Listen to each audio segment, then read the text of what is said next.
Hey guys, thanks for stopping by Gregsbeerreviews today. Yeah, the old clock says it's 5 o'clock. Beer 30. Let's go see what's in the fridge today.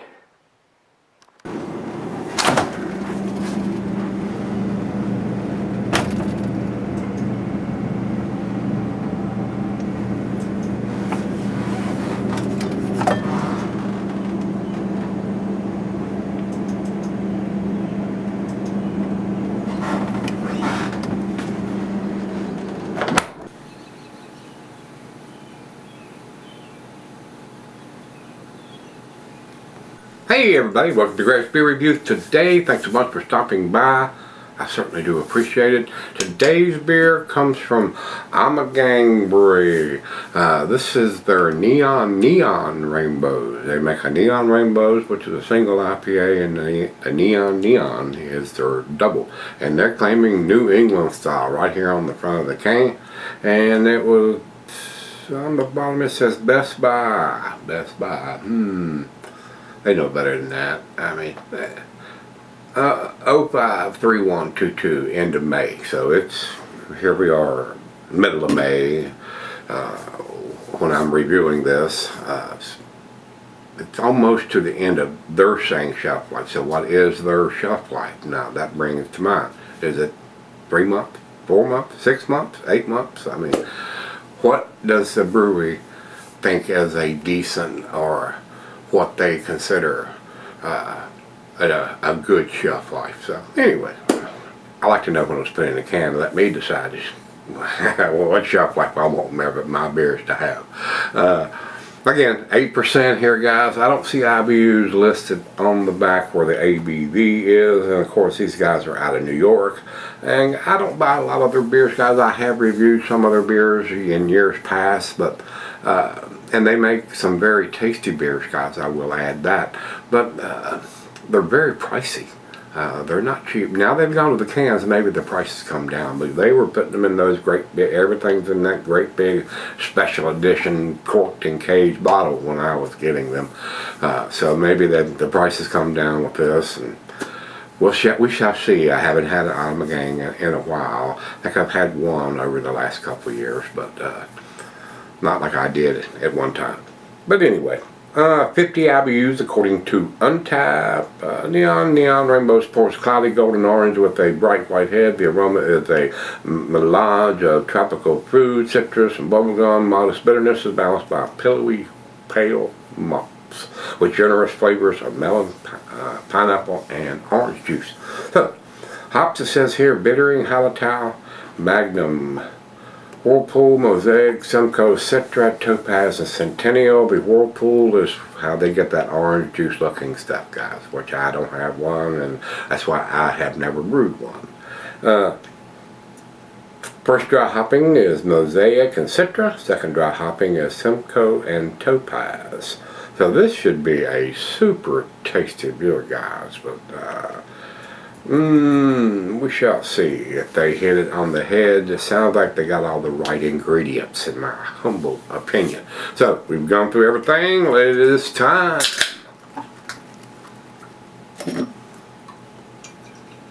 Alright, not orange juice coming out of the can. There may have been some settling going on. We shall see. Let me do this before we go any further.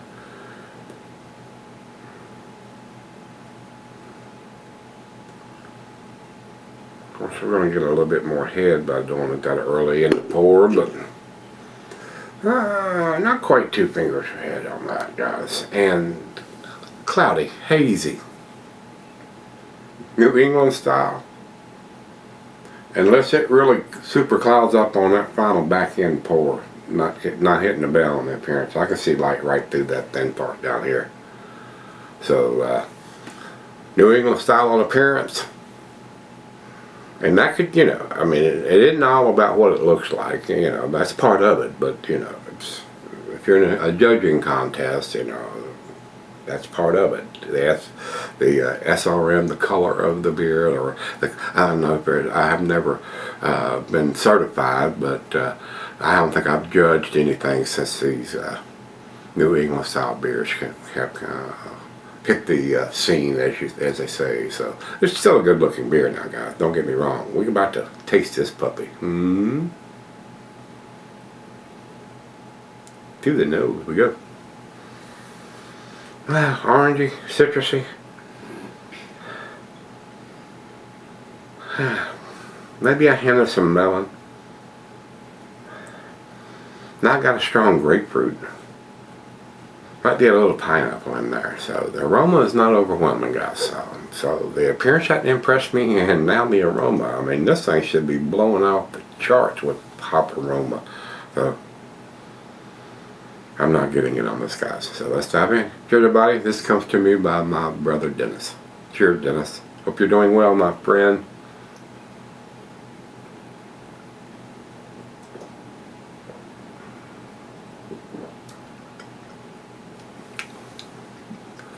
Little orange, citrusy, maybe a hint of tangerine, little bit of pineapple.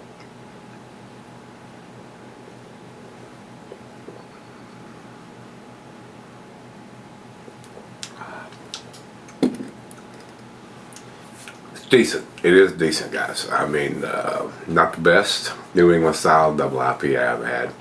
The alcohol seems to be well hidden for an 8% beer. But it's missing the mark on the aroma, and it's missing the mark, in my opinion, on the taste. They can do better than, especially when they got their process to do it. I mean, if they're doing the whirlpool and it's coming out this uncloudy, I mean, it's hazy, but it's not orange juice hazy. It's definitely not to that category. So let me see if the very back end changes any of that. See if the last little bit will turn it into orange juice. Alright, it's all in there. Really colorful can. I mean, very eye-catching.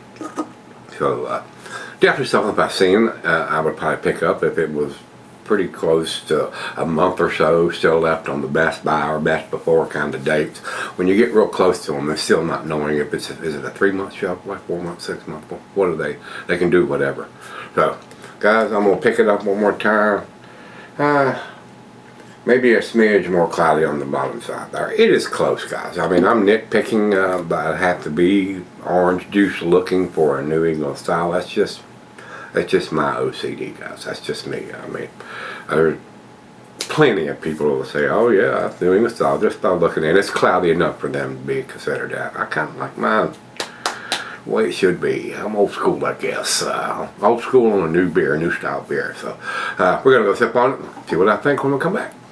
Alright guys, I'm back. Nice slicing left on the glass. The alcohol seems to be well hidden. It's a decent beer, guys, but it's not impressing me the whole lot. For what they're claiming on it, what I'm seeing and what I'm smelling and what I'm tasting, decent beer. I don't choke.